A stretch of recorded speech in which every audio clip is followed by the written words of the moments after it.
Yeah. Listen, what are you trying to say? Just as we're hitting the live button, what are you smack talking there, Marcus, or what's going on? I don't know what you're talking about. All right. Well, that's funny because I can just show this to the world. I'll have like the backstage information that they can check out. I can hear myself. All right. Well, that's funny because I can just show this. That feels so weird to be able to hear myself. Okay. Hey, everyone. Thank you for coming. We've got a lot of people in here. I'm going to, sorry if you see my finger pop up. I'm going to show you guys everyone that's in. I'm sure a lot of you guys have already seen. And then we can go on with introducing you guys and a little bit about your work. So we've got Katie here, Year of the Author. Noah, everyone who reads must converse. Oh, look, we have this person called Dark Between Pages. Who's that? I've heard Goodwin. of her. Michael, is this family? That's probably my wife. Oh, hello. Hi, Mrs. Goodwin. We have Mrs. Heidi G. in the chat. Thanks for coming, Heidi. We've got Linda here. We've got Hi, Emily Linda. here. We have this other person that I know hosts this podcast called Into the Gloom. He's pretty cool.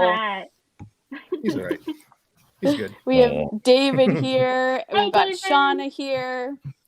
Juicy Stag. Where you are, there you are. I thought you said Juicy Stank for a second. No, That's for Juicy Dark Stag's Between a better Pages name. After Dark. That's for Nichi. Yeah. Nichi After Dark, okay? And we've got Nat in here. We've got Jeremy, Victoria. Thank you guys so much for coming. All right, so we are going to let these wonderful people introduce themselves, talk a little bit about their work before we jump in. If you guys have any questions or any discussions you want to have in the chat, just leave them in there. Because there's so many people in here and the chat's going crazy, if I miss something, just keep putting it in until I see it. Hey, how are you? Thanks for coming. I see Monica's in there. Oh, am I supposed to be talking right now? You won't show up. You can. I just saw a couple other people, so I was like, you know what? I'm gonna pop that up. Yes, Thomas, you go ahead. Introduce yourself. Talk a little bit about you, your work. Well, I am Thomas Gloom, and as was mentioned, I host the Into the Gloom podcast. And two of the folks in here have already been on it. One of them is coming on next. But I also do some writing, and I have a novella coming out October 25th, The Potted Plant. It is an eco-horror revenge tale. And I also do a little bit of narration. I actually did the audio narration for this little book by an awesome lady who you'll get to hear from momentarily. And I'm just overall a big horror lover, big horror nerd, and I'm here to nerd out with all of y'all. I thought he was going to give you a big shout out there, but no, just we might hear from her shortly. I didn't want to steal all of her thunder. Oh, that's too funny. And I got to listen to the second chapter of that, and Thomas's narration is awesome, and the book, everything sounds so good. I'm so excited for it. I just finished it and it was amazing. If y'all want to hear a free chapter, just get on Instagram, Thomas Gloom, and hit me a DM, and I'll send you a link for chapter 2 for free that I just put up today. Which is very exciting. You're gonna want to. Yeah, nice guy. Michael, do you want to jump in here and talk a little bit about your work? Yeah, sure. Michael R Goodwin, that's what they call me. I've got 4 books out, if you can believe it. Roadside Forgotten and How Good It Feels to Burn. Those are some short story collections. I've got Liberty Key, it's a novel, and you've probably seen this one around the most. Smolder, it's a novella. It's over this way. Oh, I don't know which one it is. That's pretty much the rundown. I don't really do much else other than work and writing and spending time with family. So that's about it. You habitually collect books. Well, yeah, that's an addiction. First step is when you have a problem. Side copy of Michael's latest just got here. It's so freaking gorgeous. That's exciting. Yeah. Where's my side copy? You gotta. Well, Shipping to Canada is kind of pricey these yeah. days. Yeah. That's exactly what I was gonna say. Never. If somebody's like, "Oh, I want to send you my book," I'm like, "No, you don't. No, you don't," because it's gonna cost more for the shipping than it does for the book itself. Just let me go and Pretty buy it. much. We're all good. You should say I got a yes and book let them plate find for out the you. hard way. Okay, I'll jump down to Kalvin right under you. He can introduce himself, and then we'll go to the. I was gonna say to the left, but I don't know how everyone else is seeing it. It's probably to their right. Well, My hi. left, you're right. That's how it goes. My name is Kalvin Ellis, and I wrote this book here. This is In the Hills Above the Gristmill. It's the only thing I've got out, probably the only thing I'll have out for a while. And then all of a sudden you'll just see like a huge dump of books all at the same time. So, hey, where'd Haley go? Oh, no. She'll come back. Uh-oh. We'll get her. It's always She'll there's come. always technical difficulties. Oh, She was just like, I can't deal with this Kalvin. she's like, listen, Thomas didn't She's- give me the shout out Oh, that I 5 deserve. minutes. I'm out. I'm out of here. She came back and she was like, is he done talking yet? Nope, I'm still going. I'm sorry. Oh, man. Well, I'll give both of you a shout out. I just finished Take Your Turn, Teddy the other day, and I started reading it and I thought it was so good. And then Thomas, I heard your narration, and so I just started the book over on Audible, and it was fantastic. You did a fantastic job, Thank Thomas, you. reading that. And Haley, what an amazing book. So yeah. Thank you. So yeah. Anyway, I agree. It's time to harass you about getting another Paisley Mott book. We were I'm talking working about on that it. today. Not fast slowly enough. working on it. It's Literally. amazing. I Don't have sadly harass taken on. authors, because they will turn you into a character and then kill you. Yes. Yes. Potted Plant is amazing. I'm loving all this. We're getting all the like shout outs in the chat. Everyone's loving your guys' work. Existence from How Good It Feels to Burn. I loved it. That's so Thank you, exciting. Hannah. And Thomas, you did kill that one. Good job on that. Yeah, I was just excited that you let me choose the story because that was, I mean, I loved all the stories in that collection, but that was my favorite one. I wish I had like a narrator's voice. Because I would that would be like the dream job to You narrate do. books. Right. We all heard what you did on Billy's book. Listen, that's all fake. That's all Right. fake. Uh-huh. So is all narration. Nobody goes around talking like that. I'd have to like narrate a certain type of book though if I was gonna do that voice, and I'm not into that. So I'm sure there is a market for that. Mhm. there is, but I don't want to. I would like. Don't to even be have able to look it up. I don't want to have to read erotic though in order to do audio narration. I'd like to be able to Thomas read knows a little nonfiction bit horror. about Yeah, yeah. So you? there is a female sexual moan at the very beginning of Take Your Turn, Teddy, and I remember when Which I I was doing that, forgot I was like, about. Haley, what are you Thomas doing read to it. me? This is my I- first like official narration. So he texted me and he's just like, does this sound right? And just like all these different moans from Thomas. Like, did I catch this right? And I'm like, that sounds pretty good. She sounds happy. use the I'd poor love to be voice. your wife on the other That's- side of the door going, what the hell's going on in here? Yeah, exactly. Thomas is like, She knows that when I'm because I'm my studio's in my bathroom, and she knows that when the bathroom door is closed, that whatever happens in Dull there, Studios. it's just narration. That's all it Hey, is. that's a good place to have it because you can do what you need to do at any time and you still get work done. I mean, Two birds, one stone, right? and I mean, like the echoing probably really helps when you're trying to do narration. Yeah. Yeah, I mean, I brought a microwave in there, a little mini fridge. I don't have to leave. I can be in there for days at a time. Not really. I The was show gonna is say right there. that. Yeah, that's right. I was gonna say you just made this whole entire stream. Okay, Marcus, let's jump on to you. Introduce yourself a little bit about your work, something that you wrote, and it's pretty good. All right. Hi, I'm Marcus Hawke, and I'm drinking coffee at 6 o'clock at night just so I can do this. What? You have to drink coffee in order to do this? Maybe. A little In bit. order to have the energy? Kind of. Oh, I'm sorry. I didn't know we were boring. Be focused, you know? Anyway, I wrote The Miracle Sin, which I don't have a copy of. But Kalvin has a copy of. Look at that. Thank you. Excellent. Good man. And that's it. Everybody else has 3 or 4 things to their name. I've got all of one right now, but I'm working on that. Yours is a big one, though. That's Yeah. true. Yeah. That's true. two things that have been noticed probably the most about it is the cover and the size. Yeah, there we go. There we go. Yeah, I think if you stack up all four of mine, it's about one of Marcus's. So, Wasn't that hard? No, it was. And I'm happy to be here. I guess that's all I have to say. I don't do a podcast. I just look He's good. Canadian. That's, That counts. there's my identifier. He's on Mike's chopping list. Yeah. Oh, Mike Salt. You know, Mike Salt Yeah. was supposed to be here tonight. I forgot. We're supposed to. I'm on his chopping list. That's how it goes. And so is Thomas now too, right? Are you on his like blacklist now? Oh yeah, I live Isn't that on what- it. Yeah, you outed Oh, his okay. birthday.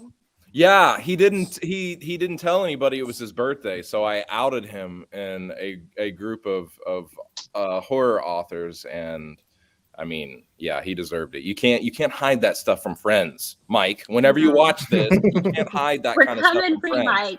Mike. We're salty. You know, the funny thing is he asked me how I knew about his birthday, and I was like, you've mentioned it before. You had a post a couple days ago with you and your wife where you were talking about celebrating both of your birthdays in the month of October, and it's on Twitter. Ah, there it He's is. like, See, "Oh, man, that's how I Twitter." found out. It was from you. That's how I Yeah. learned. See, I'm just imagining that somewhere in your house now you have a giant wall calendar with like authors' names penciled in for birthdays. don't we all? Listen, you are outing me and making me sound like a complete creep. I do, but it's not a whole wall calendar, and it's all in my phone. Like I know Calvin's birthday. I think Marcus, you were the I first know one. yours. Look at the time. I gotta go. Yeah. Listen, you're not far from me, so you have a lot more worries than everyone else on this Far panel. enough. So But it doesn't feel like it right now. I do a lot of driving for a living, so I don't mind traveling. So you just be careful. And I'm going to say that every time you come on here live, it's only like a 4-hour drive. You make that sound. Sure, drive 4 hours and then try your luck. We'll see. Yeah, that's right. What I happens? drive an hour a day for work commute, so that's nothing. Sorry, I'm just going to pop up here. Sorry. We need to move on. Give Haley time to talk, but I want to catch up on these. Okay, we're good. Oh, hey, James. Thanks for coming. Okay, moving on. Marcus has already spoke. That was quick. I have spoken.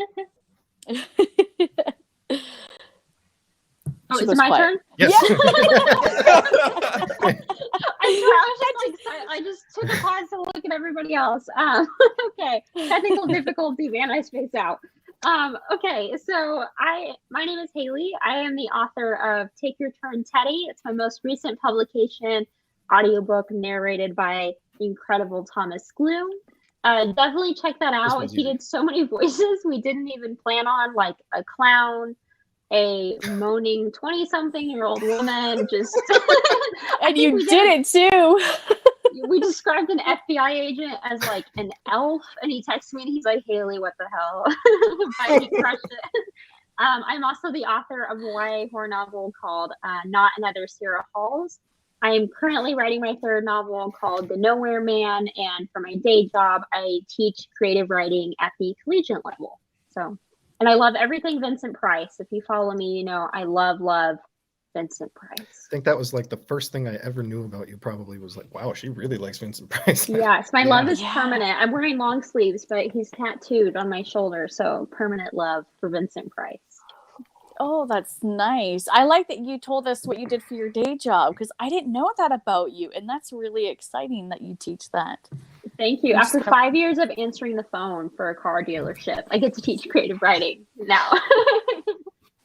If I ever decide that I want to write, can I come? Yes. Could you do like online virtual stuff? Because I can't come to you. Yes. Yes, we'll make it really sophisticated, and yeah, it'll be great. Perfect. Miguel says he's read all of you guys except for Marcus. Marcus, you're not special That's enough. fine. That's I know that. I've been told that for years, so it's okay. It's not true. No, I know. I've had your book since it came out, and I still Yes, haven't but you're not read it. allowed to read it until Yeah, I'm not. Sorry, that's not in writing. So you have to read the Plucker, and then you can read my book. Ah, there. it's not in writing. Monica's So- reading your book, Marcus. She She's is- she's reading read- it right now. Yeah. Right. Hey, Oh, there it is. fact. Loving it so much. Oh, thank you. Fun fact, I taught Monica Monica, when Monica first started writing her book, I taught Monica. Did you Yeah. really? Wow. Yes, and we had this long talk because in the program I teach at, I've been there for 2 years and I've maybe had 3 or 4 authors, and Monica was one of them. And so when we got to speak, it was like, I think we had a 30-minute call scheduled and we talked for like an hour and a half. So it was very cool. That is so cool. So you guys are like really connected. Yes. Except for and we Mike. worked on social media stuff. Yes. Except for Mike, because he left us hanging high and dry. Yeah. But then we got Kalvin. I'm making it sound like it's such a bad thing to have Kalvin. No, Kalvin's awesome. Kalvin, we love you. Kalvin already knows that, man. I've read his book twice. Once Aw. physical, and I bought was the good. audiobook. That was- Yeah. Thank I you. think I feel bad, I Hyacinth haven't is one of read- my favorite yeah. characters of all time, Kalvin.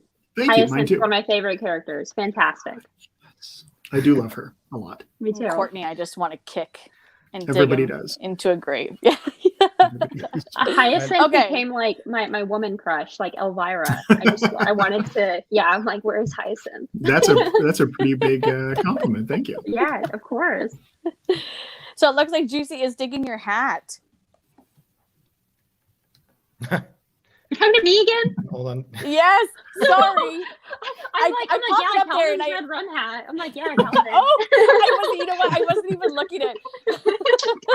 Man, Everyone's that's what we're on gonna the be remembered sweathead. for. Haley's the girl who kept spacing out. No, thank you very much. But let's just take a look at Calvin's hat too, because it says red rum, so that's amazing. That's right. Oh my I- god, I you didn't know even what? notice that until now. Shit. You know what? I have such a tiny screen to look at because I do this on my phone. Thank you. That's There you perfect. go. So It's I just to can cover up like the nothing. shininess on. Well, you know, I just realized that you can maximize the See, screen, I was so- protected. There you go. I was protected for that. Yeah, little she's show she's put bright on like a Calvin. diamond. She's bright.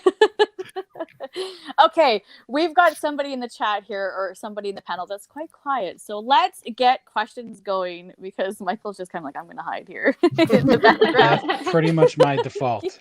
I just sit back and watch, not in a creepy way. And what are you doing here? This is Okay, for I creepy want to question. know the question you have answered time and time again, especially again, Marcus and Calvin, because they've already been on my channel before. What got you into writing? Was it always a passion of yours, or is it something that just kind of came out of nowhere and sideswiped you on a Tuesday afternoon?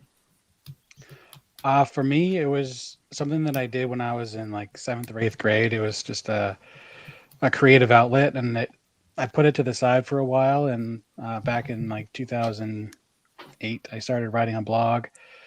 Back when blogs were a thing, and I don't know. I guess I thought I was pretty good at it, and I got some readers, and that started it all.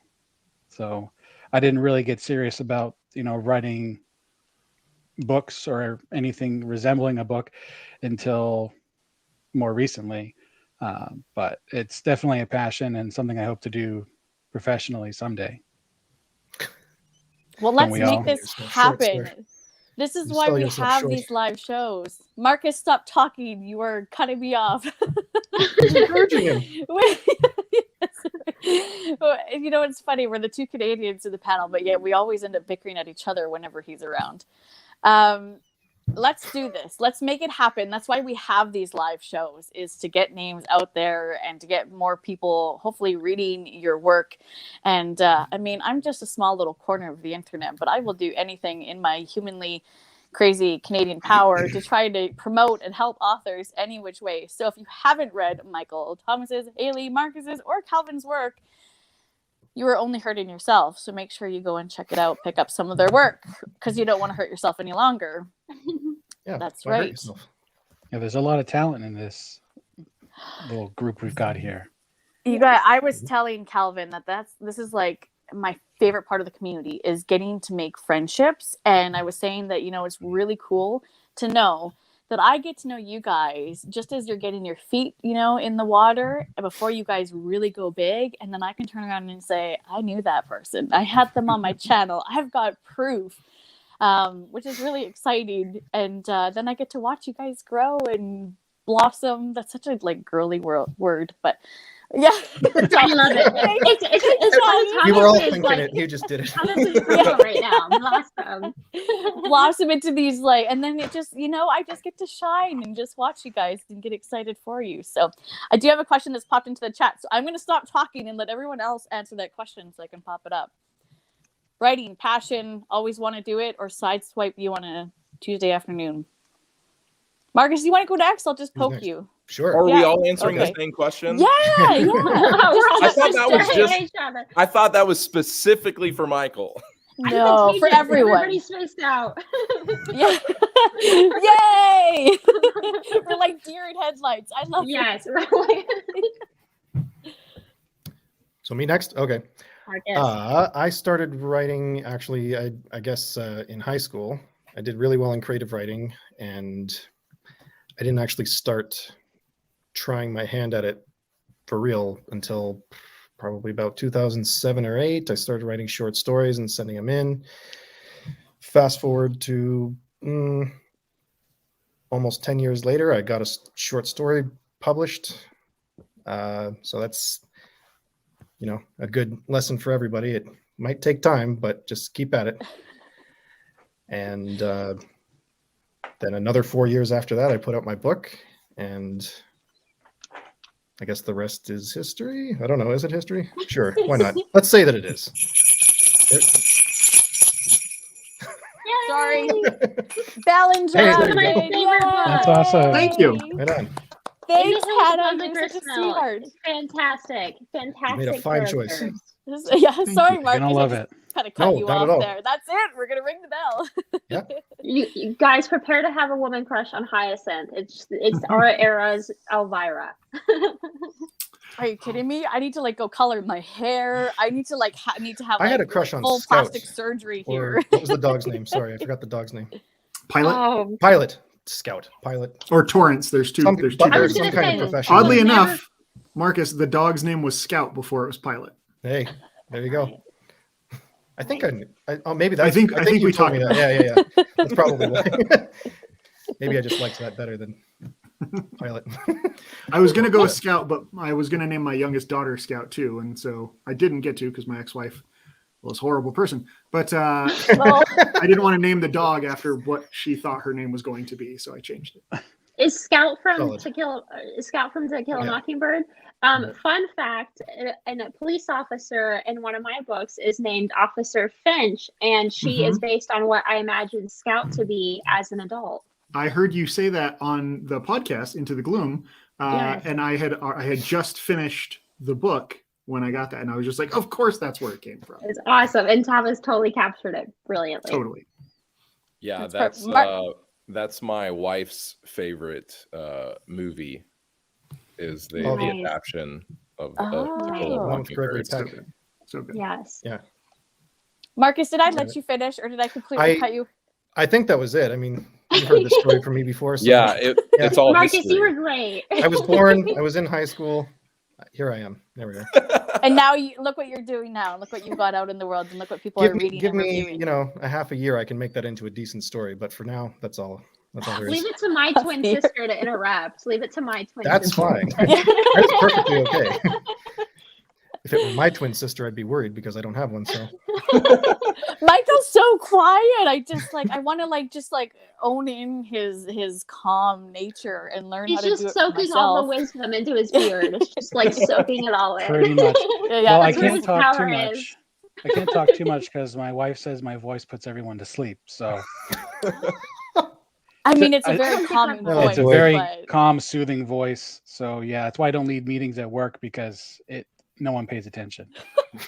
We will pay attention. I will pay attention because I want to learn this information. Sometimes I'll go back and I'll watch certain parts so I didn't miss anything and really get to know you guys because I'm a creeper like that. So Also, you know. Nice. download episode 4 of the Into the Gloom Mhm. podcast, and you'll Yes. get to listen to him talk for over an hour. I Fascinating. pull it all out of it. Meditate. unintentional All right. ASMR. It's a very it will rare help me occurrence. put me to sleep tonight. I'll listen to it all the way through and then I'll replay it and then you can help me fall asleep then. How about that? Nice. That works. Okay, Perfect. Thomas, do you want to answer the question? Did you always want to be an author?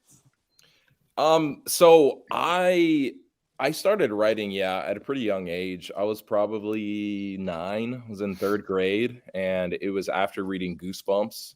And so I just wanted to write Goosebumps books. And so that's what most of my stories were. And I'd get on the computer and I would always do this thing where I would start a story and I'd get into it. I'd get pages into this document and then just like forget about it. And then a few months later, same thing. And then I sort of forgot about writing for many, many years. And then in high school, I took a creative writing class and I started writing again, loved it. And then after high school, I stopped writing again. But then when I was in college, I randomly just got this urge to start writing. And I was on a walking through the neighborhood, and I got just the rough sketch idea for a story that eventually turned into my debut novel, The Window. And so I started writing that. And then once again, I didn't 6 years went by until I finally finished it. And so now I have finished that. I finished another novel and a novella and plenty of short stories. So hopefully I have moved past the whole start and not finish. And so, yeah, from an early age, I really wanted to do this. It wasn't until recently that I started really having this dream of becoming a full-time author. And so that's the goal. That is the dream. And I wanted to just say something to Michael, something that he said. He mentioned that he wanted to become a professional writer. And maybe you meant full-time writer, because in my eyes, you are already a professional writer because you have Amen. Yes. Yeah. Don't worry about that part. and Thank you for the kind words. I appreciate that. we have, as authors, we talk to a lot of other authors, and we have certain spaces where we just talk about author stuff, and we see all these people publishing books and we're publishing stuff. But really, I was listening to a podcast today about writing, and Chuck Wendig actually made this comment, and he was just saying how rare it is in the broad scheme of things, how many people, are writing or have those dreams, but how rare it is to actually complete something and publish it. Mm-hmm. And it's easy to get stuck in the loop of, That's half the the next battle. one, up the next one, the next one. But just Mhm. the fact that, all of us authors in here have published a book, and that is amazing. And that, I think, makes us professionals. Now, For sure. our next Here, goal here. is to be full-time, maybe, but Yes. I think we're all professionals. And narrators. There are a lot of full-time authors that aren't professional.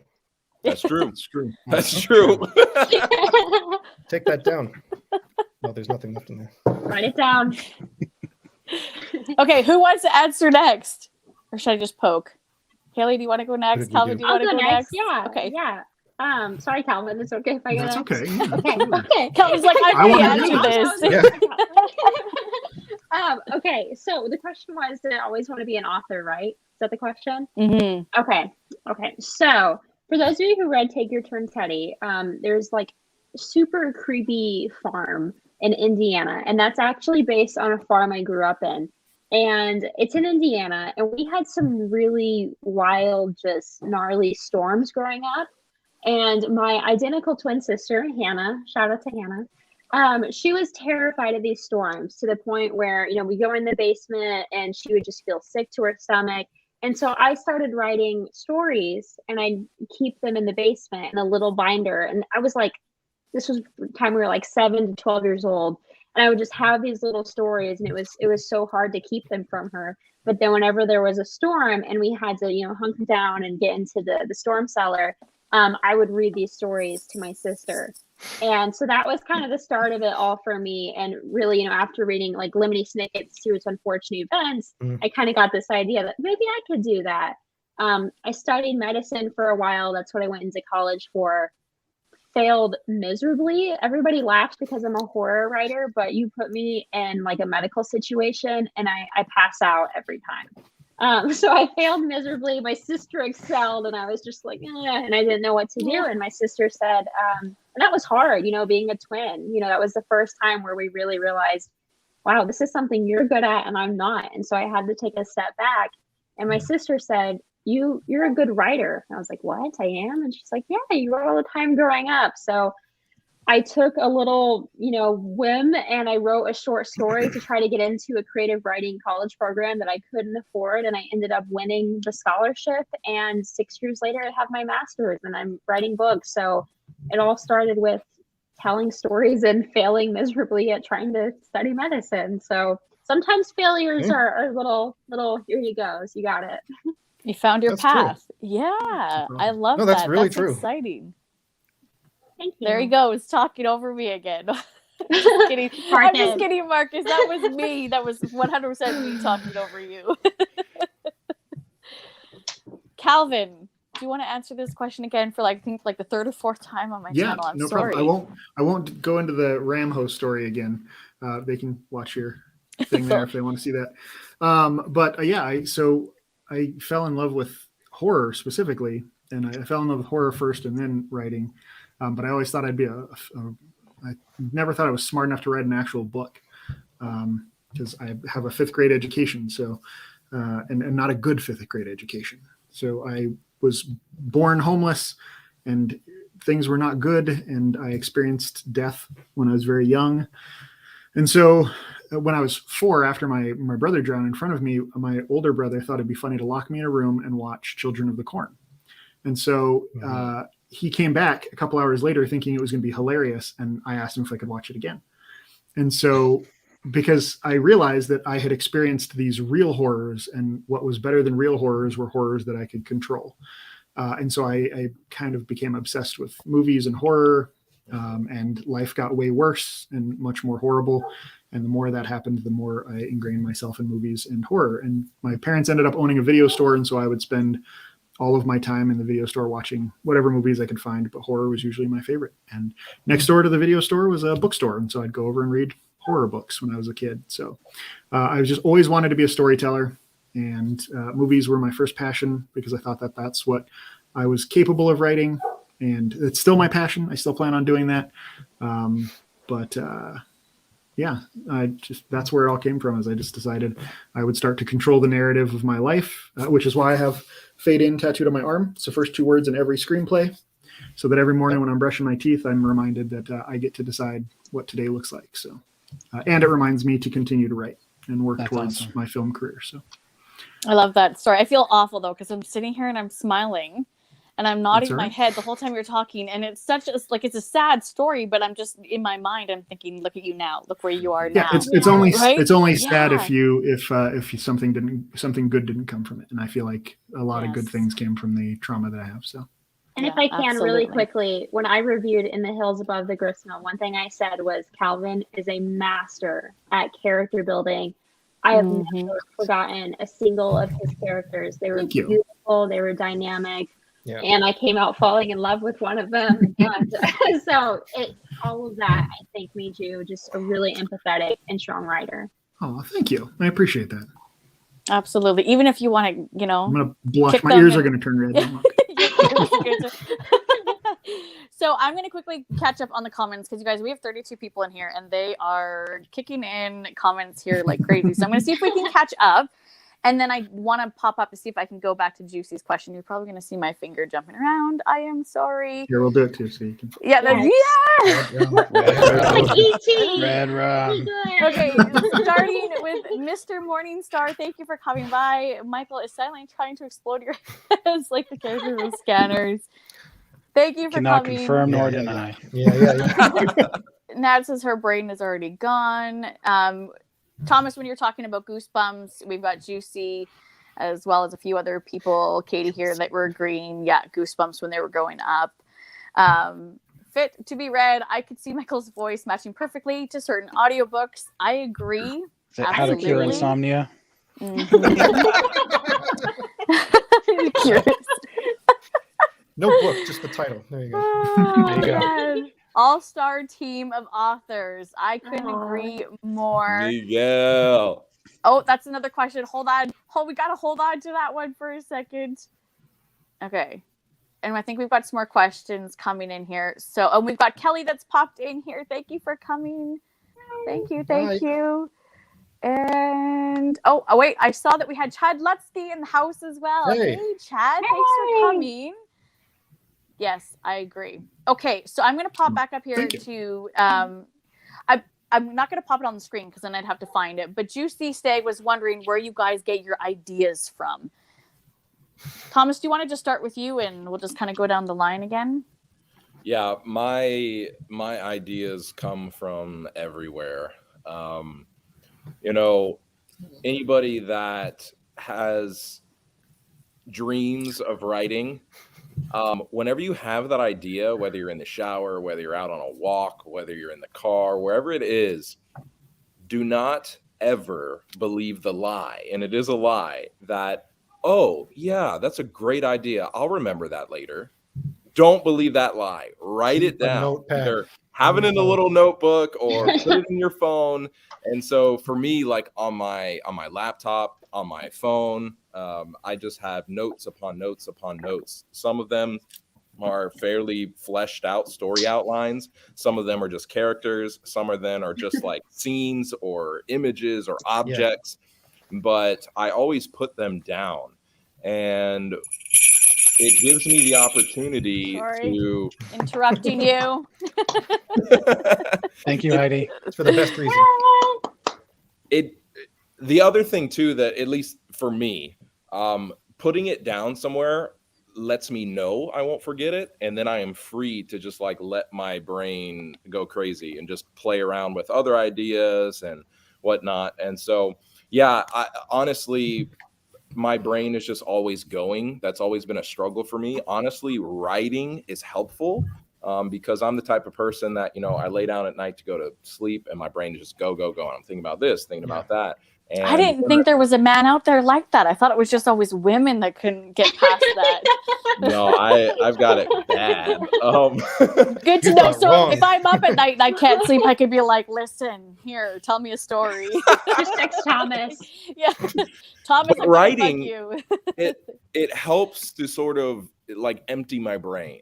Mhm. I put a lot, my stories, they're always very personal. I put a lot of myself or my own experiences into them.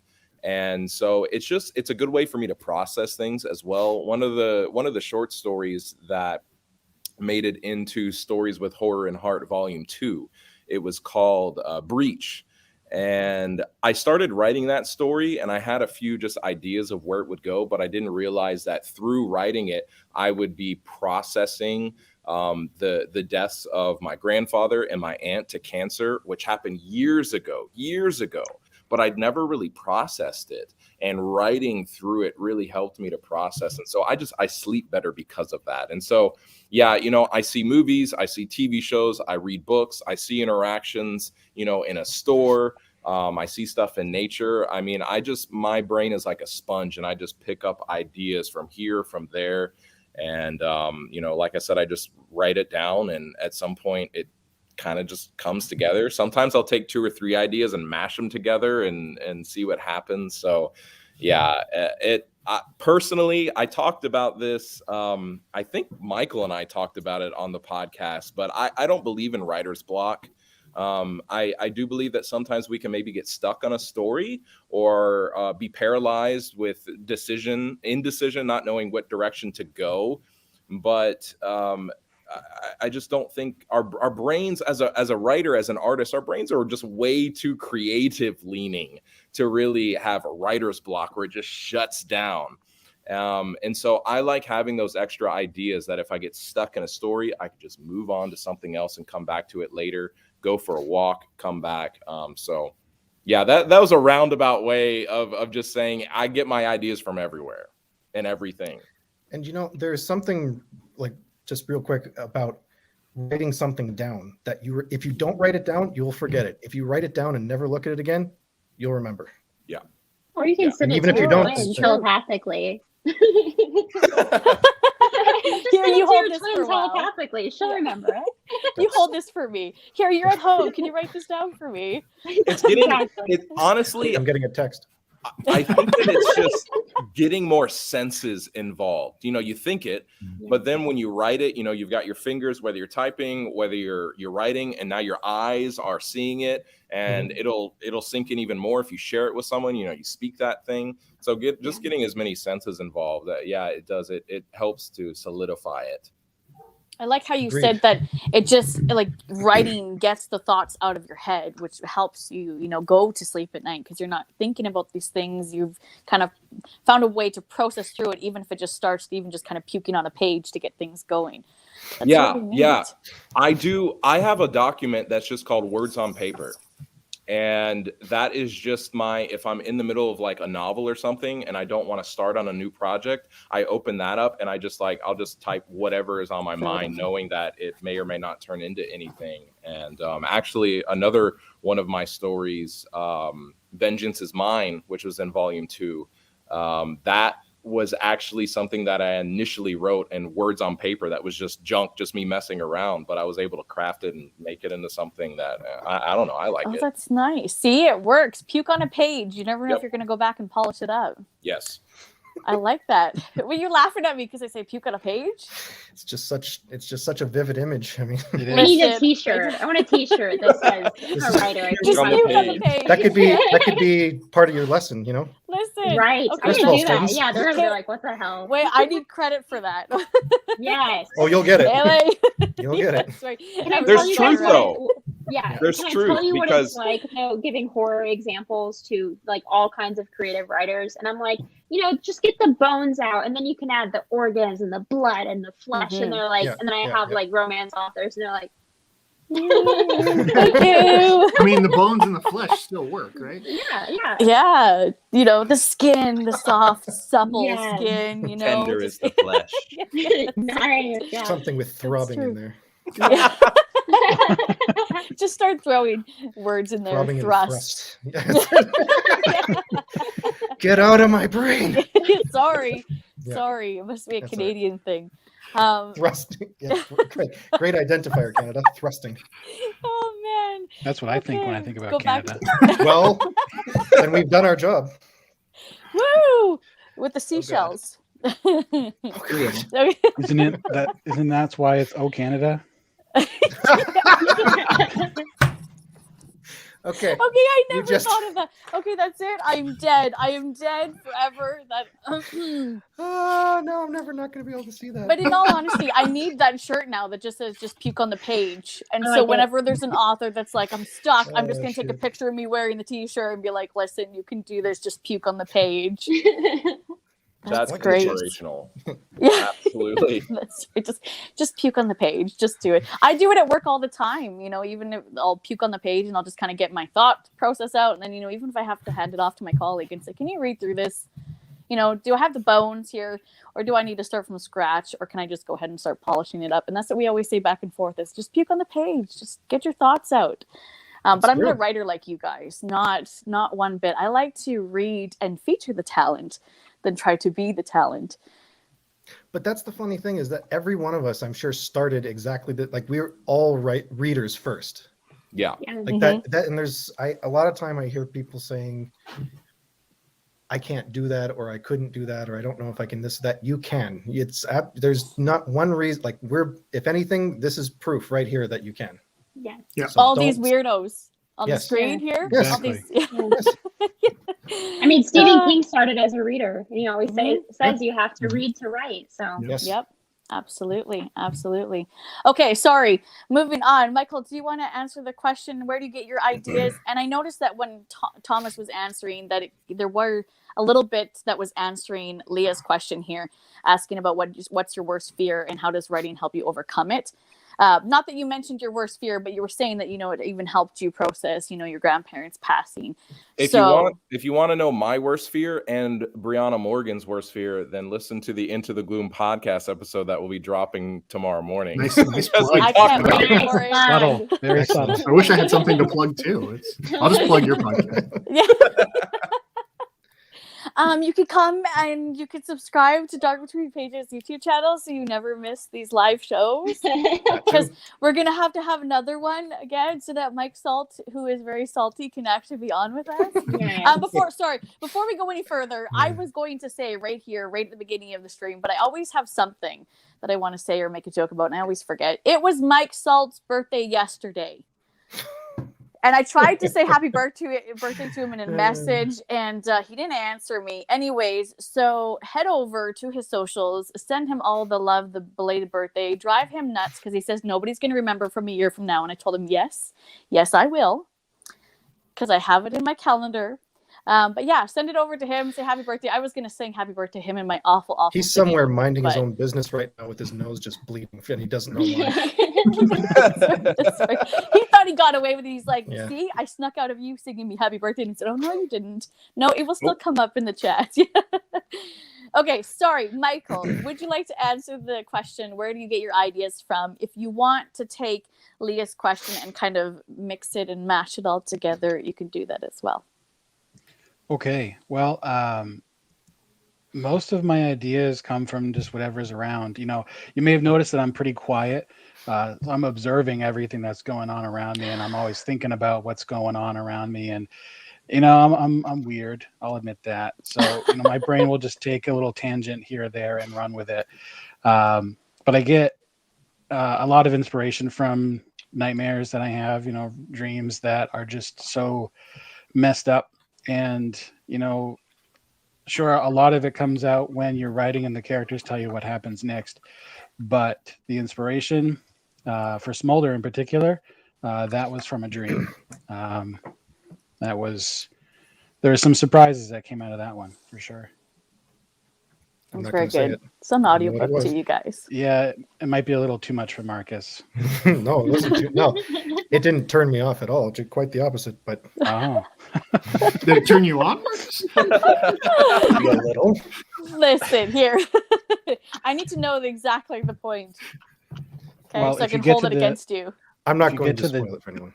yeah. If you get to the deer scene in Smolder, you'll know what we're talking about. Oh, I've read it. Well, I should say I listened to it because some people says listening to audiobooks isn't reading. So No. Oh, it counts. Yeah, Good. it counts. good because Absorbing a story somewhere. that's right. Yeah. That's right. And I mean, I had it. I was saying before we went on, I was telling them that I have it. I got the e-copy for now, and I was going to read it. But I mean, audiobook was just like, I can get to it so much sooner.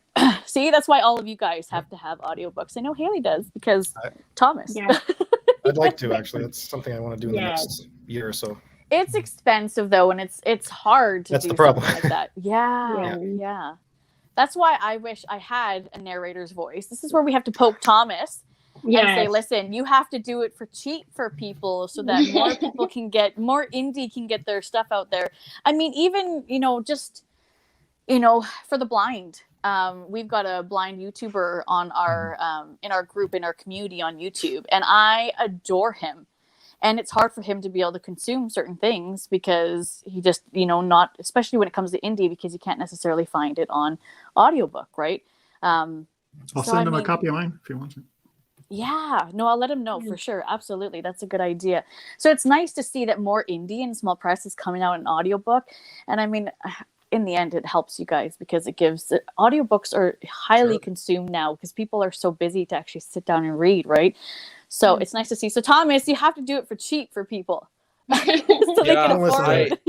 Such high talent, though. Hike your prices. This is the time.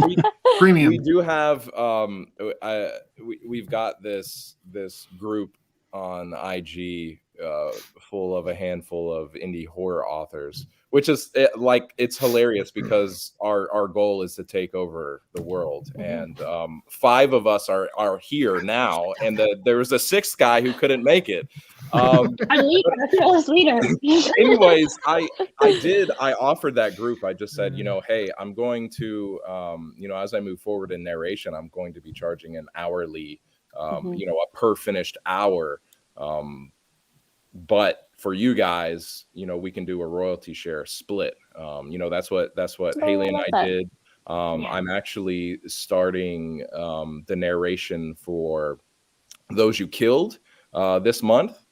By Christopher Badcock. So I'm really excited about that. And so I'm hoping to do more indie stuff. Actually, just today, there is a book that I narrated called Led by Beasts. It just went live on Audible today by Clark Roberts. And I'd never met him or heard of him before I saw this book pop up on ACX, but over the past couple months of narrating this and getting to know him, he's definitely going to be a big name in the future. I can sense it. But there is just, there are so many amazing writers in the indie sphere. And I think that because of certain barriers, a lot of it is just money. It's harder to get our stuff out there. But, I think that we're learning that if we band together and work with each other and promote our stuff, that's it. That's it, Kalvin. We can go further. So, watch out. Sorry, I'm catching up on the comments, laughing. No, I was doing the same thing. I keep switching back to YouTube and trying to answer some stuff, but there's nothing worse than when you guys are doing, like, you're answering a question and you're being very serious about your answer, and I'm looking through the comments and I'm snickering on camera while you're doing a serious answer because I'm reading the comments and I'm like, it's not you, I'm not laughing at you, but I want to go ahead. I saw a comment and I want to respond to Hannah. No research went into Voodoo Child. I am a voodoo witch. Nice. I knew it. Oh, the I just truth assumed comes He's that. coming for you. He's coming for you, People Hannah. have called that into question. There it is. There's the question right there on the screen. But no, I mean, really, I tell people that book was my love letter to the American South. I grew up in the South. I'm from Alabama, and I've been to Louisiana plenty of times, and a lot of it just came natural. Now, I did do a little more research into voodoo, and into the actual religion itself. I didn't want to just make up my own stuff and desecrate somebody else's religion. So a lot of the religious aspects in that book are true. And I tried to do my best. There were certain areas where I tried to dispel certain misconceptions that a lot of people have about voodoo, specifically about voodoo dolls. I've got a few lines in there about that. But that was a fun one for me. And once again, it just sort of it poured out of me. I don't know if I was puking on the page, but I was definitely doing some bleeding on the page. Listen, it's got to be puking. Okay? Dry heaving. Dry heaving. Just the stomach acid's coming out, Purging or nothing. It's one of those ones that comes up into the throat, then it goes back down. Yeah. Those are awful. Those are the worst. You all thought it, didn't you? Oh, that's too funny. Okay, we're on to Kalvin, right? See, now I'm losing track. Okay, Kalvin, so you can do a mix of the questions of where do you get your ideas from, what is your worst fear, and what do you do with your writing to get over that worst fear? Thomas nailed it with where we get our ideas everywhere. I have a YouTube channel that I haven't posted on in like a year and a half, but I had a whole series of talking about this particular thing. Kalvin. And we talked about the writer's block, Thomas, exact same thing I said. So sounds like we're on the same wavelength there. But you just get them from everywhere. I did an interview a long time ago when I was doing my Stephen King movie about like, where do you get your inspiration? And the superpower that I had was cinematic superimposition, I believe was what it was called. And that's just picking up everything and then putting it into a story of like, I'll drive down the street and see a car that's kind of just off the road, just a little awkwardly. And I'll just be like, oh, I wonder where that came from. And then all of a sudden that ends up in a story, like why they pulled off the road like that. And so if your eyes are open and you're willing, then you can find stories everywhere. And that's kind of like, In the Hills Above the Gristmill, that was just a friend of mine, one of my best friends. She's a librarian, and I created a ghost story or a ghost tour at one of Colorado's most haunted places, and did it for 17 years, and it was incredibly successful. And so ghosts were kind of a big thing for me. And she told me one day, she was like, "Well, it's not that scary." And I was like, "What do you mean ghosts aren't scary?" And she said, "Well, Bigfoot's scarier than a ghost." And so I was just like, bullshit, like no. And then I was like, well, what if it was though? And so I wanted to write a story about Bigfoot. And so I wrote In the Hills Above the Gristmill. So it literally comes from anywhere. And as far as worst fear, again, sorry to be a downer, but it comes from losing people that I care about. And when I was, you may notice a theme in my office, and, when my brother drowned in front of me when I was 4, I promised that night at the sheriff's department, I saw the first, the Christopher Reeve Superman movie was playing at the sheriff's office. And I decided that's who I'm going to be. I've never seen a superhero. and I decided I wanted to be Superman. I was going to make sure nobody around me ever got hurt again. And I failed miserably at that. I've had quite a few siblings pass away and a lot of family members. But I went into safety and security, and I did that for a long time.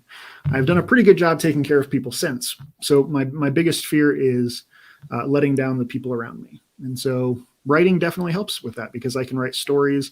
I write a lot of nonfiction stuff. I do a lot of mentoring, and all that came from writing. So a lot of the mentoring I do is online. And so writing comes into a big part of that, and being able to use analogies that, and simile that comes in to play in my daily writing also comes in my mentoring and everything else. So I kind of push all of my fears. I think all of us do. We kind of pipe them like we're, decorating a cake right onto the page. So it's every character in everything I've ever written is a little part of me. Haley, I know you talked a lot about that on Thomas's podcast, and that was super interesting. And so I went back and listened to specific parts of that book because there's I wonder if this is the thing. Thank Haley, you. and I connected that with that on such a deep level. So if you've read my book, every single character is very distinctly me if you know me, including Courtney, which is hard to say. But Courtney had a backstory that was him being horrifically bullied in high school. And that happened to me. I went to an all-black school, and I was a poor white kid, and so it didn't work out well for me. But it gave me an empathy that I can't match any other way. And so Courtney is what would have happened to me had I not made decisions in my life, if I hadn't had writing and ways to have those outlets. So that was a long-winded way of saying, yes, my biggest fear is people around me suffering. And yes, I survive it through my writing. So, there's an ancient proverb, Kalvin, that essentially it says it doesn't matter how many times you fall. It depends on how many times you get back up. Exactly. Yep. And that's what I kept thinking about. And you're talking about Superman and, because Superman didn't save everybody either. Nope. No. And Superman's my favorite, but my very close second is the Iron Giant because he loves Superman and he wants to be Superman. And so, yeah, exactly. Yeah, that was better than Vin Diesel. And so, just like I got a lot of time on my hands in Christianity, where you can't be Christ, but you can be Christ-like. We can't be Superman, but we can aspire to be like Superman, and that's kind of what the Iron Giant is all about. And so, there's a line in that called that says you are who you choose to be. And that is kind of how I live my life. Every day I choose to be the type of person that I am. And that makes it a lot easier for me to be that person. So that goes right to what you were saying, Thomas. So thank you. That's exactly it. It's like everything boils down to a choice. Like at some point, Courtney made a choice not to be you. So, yes, exactly. And there's a branch where I can easily, track my life back and say, this is where I had to make a decision that wasn't part of that. And so in my newsletter, I don't know if any of you follow my newsletter, but I'm going to publish Courtney's backstory in my newsletter probably in the next month or two. So if anyone's interested in reading that, I just didn't put it in the book because it makes him a slightly sympathetic character, and fuck that guy. So. I don't mean to cut anybody. Doesn't cut anybody off except for herself. Yeah, that couldn't have been better. This was all a part of the plan. Welcome to Into the Gloom. Knew it. Our Instagram group has finally taken over. That was just what I was gonna say. I was like, I didn't warn anybody, but around that 55 to hour mark, StreamYard always boots me out. It just restarts and I'm back, and I'm like, I never mentioned that before we went live. It was a perfect timing. Yeah, absolutely. Oh man, that was awesome. Way to go, Nikki! What a great host. I didn't even mention anything about it. That was better though. Yeah. Well, Kalvin, after what you said, I'm glad I didn't say what my biggest fear was, because I was gonna say it was gonna be in the drive-through line at Starbucks. That's terrifying. I was gonna say whales, but that's usually my usual answer for because I'm not afraid of really anything, and so I usually just go with whales. Well, that works too. Yeah. Nice. I like to think that's Starbucks the beginning scarier, of hell. Like that's how hell starts, just being stuck in the Starbucks waiting line for 1,000 years. And I don't even my drink happy coffee, place. so. That's my me time. You don't drink coffee? I don't think I could. But live the line without never coffee. moves. I don't drink coffee either, Michael. What I've heard from people that work at Starbucks is that hell for them is when people start doing that whole like, hey, let me buy the person's drinks behind me, because it throws off all the receipts and everything. It gets all confused. And it's like, sorry, I was about to get on a soapbox. I'm going to do it anyways. If somebody's in line at Starbucks, they probably don't need you to buy their coffee. Maybe go buy a coffee for that guy standing on the side of the road with a side in his hand, you know? Or one step down, Dunkin' Donuts something, right? Dunkin' Donuts, what? I didn't hear that. No, I said, or like one step below Right. Starbucks at like Dunkin' Donuts or something. Mm-hmm. Hey, in Florida, I've never I had remember Dunkin' Donuts. Dunkin' Donuts was It's like too sweet for the me. place. Dunkin's is a lot sweeter, in my opinion, than Starbucks. So I can't do Is Dunkin'. it? It's like We have Tim Hortons, so you know. Yeah, Tim Hortons. I don't know anything about What the hell is that? donuts. It's our Dunkin' Donuts. Yeah, that's right. That's Basically exactly what what it it is. Canadian Sorry, tradition taking a is drink what it is. there as I catch it. Oh, there You you know go. what? Bones Bones coffee, coffee. y'all. Bones Bones coffee, yeah. coffee. It is Thomas, legit. They're doing Vincent Price coffee. Bones is doing a Vincent Price feature, everybody. So go watch House Listen, on Haunted Hill and drink your Bones Vincent Price coffee. Here's the thing. I got my first Bones coffee in my Owl Crate book subscription box years ago. And I went to go order more, and I was just going to get the sample sizes. I think it was like 3 or 5 2-ounce, so you can test out a few different flavors. It was going to cost me $28 for shipping. It was $28 for anything that was over 2 ounces that's not worth to it. Canada. And I was like, this is why we get robbed of everything, because all the good stuff is in the States, but we can't get our freaking hands on it because it's too costly to ship to us. Like it's And if we want I to, went it to- costs American conversion rate. that's right. You have to put on the conversion Yep. plus the shipping. I went to go buy a candle that Americans. Go figure. right? Americans. It's America. I'm over here just like I- rubbing it in your face, just like This, You yeah, are- and I yes, can't. you are. But you know, if you were to send that to me, it probably would be way cheaper to send it to me, because Bones Coffee actually ended up like contacting me. They're like, we're trying to find a way to get the shipping cheaper, and I'm like, yeah, sure you are. It's not going to happen. I'm never going to get my hands on it again. And I didn't until Nightworms. I got my one only Nightworms package, and Bones Coffee came in it, and I'm like, look at that. But even Nightworms, if I want to subscribe to Nightworms, which I do, it costs me $85 a month with the conversion and the shipping. Wow. And I'm like, listen, I don't have $90 extra in my pocket No. every month to be able to Especially not a subscribe to month. you guys. Yeah. That's right. yeah, international shipping is crazy. Like Yeah. I mailed a book to Miguel a while ago in Portugal, too. and it was like Mhm. $28 for shipping, and then he didn't even get it for like 4 or 5 weeks. I had that Like, it same was just exact sitting thing. there. I had the same thing, but it was months that Miguel got it or didn't Yeah. get it, and it just kept saying that it was sitting in Yeah. what's that, like transporting or whatever, where it's like It was so in it made customs for months. customs, yeah. yeah. So it was there, but it was just hanging out for months. Oh, thank you. Yay. Yay! Sorry, I keep cutting people. I feel bad to cut people off, but at the same time, I'm like, I gotta ring the bell. Ring the I bell. keep thinking I'm in trouble. Ding dong. The Thank you. teacher's coming out. That's it. Nightworms is a horror book subscription that is fan freaking tastic. What even is Nightworms?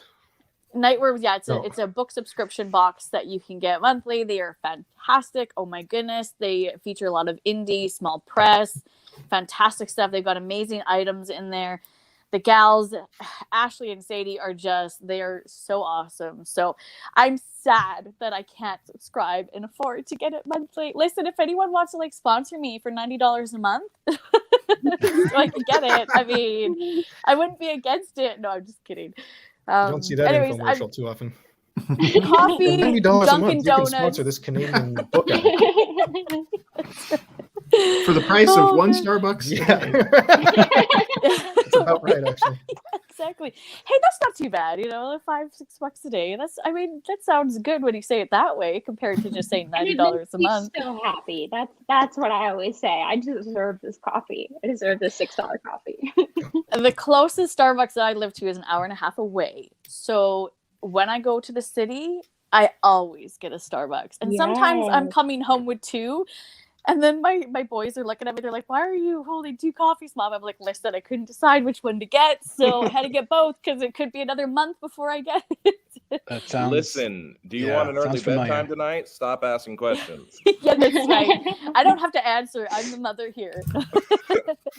I can't remember the last time I had Starbucks. Like, it's been years and years and years. Yeah. Like, I always just make coffee at home. I grind up Probably these me too. beans and have a little drip thing, and yeah, I've got to-go cups, and Well, There's geez, one look at near that me. tangent I started. I was gonna say Bring we were up talking. coffee, and all of a sudden, man, the show's over. I know We're not that's what horror happens, writers. though. We're coffee makers and reviewers. Listen, books and coffee go hand in hand. So They do. I mean, sometimes I stay up to like 2 or 3 in the morning trying to read books in order to get reviews out. So I mean, coffee's handy both while you're reading it in the middle of the night and in the morning when you're getting up 5 o'clock to go to work. So, I mean, it works, right? But I was just gonna say we did end up getting off topic, and I think we stopped. Marcus was next to answer the conjumbled questions. Am I right? Yeah, you finished, right, Kalvin? Mhm. Yes. I we get off rambled a the long tangents. time. I'm sorry, everyone. No. And the question was, where do you get your ideas from? And then there was another question asking, what's your worst fear and how does writing help you deal with that? and what's your favorite food? And what year were you born? And what's your blood sign? type? Social security number. That's a lot of questions for 10 seconds. I'm taking notes. Where do I get my ideas? I hear a voice in my head, but he speaks in German, so I have to get it translated. No, I think probably very similar to a lot of what everyone said here, like from daily experiences, past not so good experiences. Yeah, just kind of things that won't leave me alone, no matter how much I try not to look at them. So instead I go, okay, come over here. And I don't puke it on the page. I strangle it on the page, wring the sweat out of it on the page. My biggest fear? I'm not telling you that. Write it down.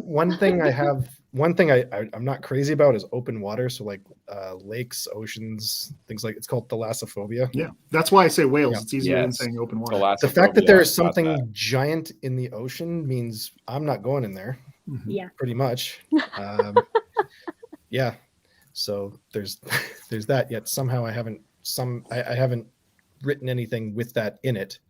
So I guess it doesn't exactly help me work through that. I work through it by staying the hell out of the ocean. Right? So we'll expect the swamp monster soon. They don't from come you. to my door, so I stay out of their water, You leave Solid them alone, plan. they'll leave you alone. Although once I did go snorkeling in Cancun one time, and I got freaked out by a piece of coral because it was humongous. It was like a giant flat piece of coral, and the current caught it and just brought it into my field of view. I went like this, and I'm like, okay, that's it. I'm gonna go sit in the boat. That's it. I agree. This is one incredible panel here, and I'm like fangirling the whole entire time. I'm doing the same Was thing. you fangirling? Mhm. Yeah. Okay. About the Fangirling? panel and Really? people in the chat. Marcy's in the chat. I'm fangirling on Marcy. Yeah, And, Marcy's one of my favorites. Hi, Marcy. I know I was gonna say the same thing. I'm gonna be honest. When I saw that she popped in, I was like, "Wait, Marcy Reeds is in one of my lives." As soon as I Wait a saw it, second. Marcy. Hold on. My heart kind of stopped. I'm like, "Wait a second." We made That's it. funny. Marcy's here. That's right. You have officially become. I've only been doing this for over 5 years, but I have officially made it because Marcy has come in, and I mean it. I'm not joking. That's me being genuine. And I mean it, straight face. And I mean Yeah, it. that's right. I'm If only the giggling word for literally hadn't been diluted so much. Because, Oh man, it's true. Because people literally use literally for everything. So I mean, my point. but no, that's Mhm. that's very true. It makes me just when you see your favorite booktubers come in, and it's just like, oh my goodness. Now I'm not only fangirling about the authors that are on the panel with me, but now I'm like, okay, I gotta be really, straight and perfect with the comments here. Yeah. I get it's true. See, we're all fangirling. We're all over here like blushing, going, oh my god. Sorry, I am Marcus, too. I'm just very quiet about it. So I have something to say about Michael. But Marcus, were you done first? So I can move on. I think with so. you, Yeah, or- that sorry. was pretty Okay. much it. Sorry, I'm getting myself distracted here. There's so many people in the comments, and they're just, but it's Squirrel. very exciting. Yeah, that's right. It's I always feel bad because as the host, you have to pay attention to where you're at, the questions, the chat, and I'm not doing this all on an iPhone, so it's a Looks really small, good. tiny little It's a lot screen. to juggle. Yeah, but it's exciting. I just want to make sure I don't leave anybody out. Sorry. See you, James. Thanks for coming. Okay, Haley, what about you? You get to do the mix mashup questions. Where do your ideas come from? What is your biggest fear, and how does writing help you work through it? Okay. So I can kind of blend Okay. my answer, I think.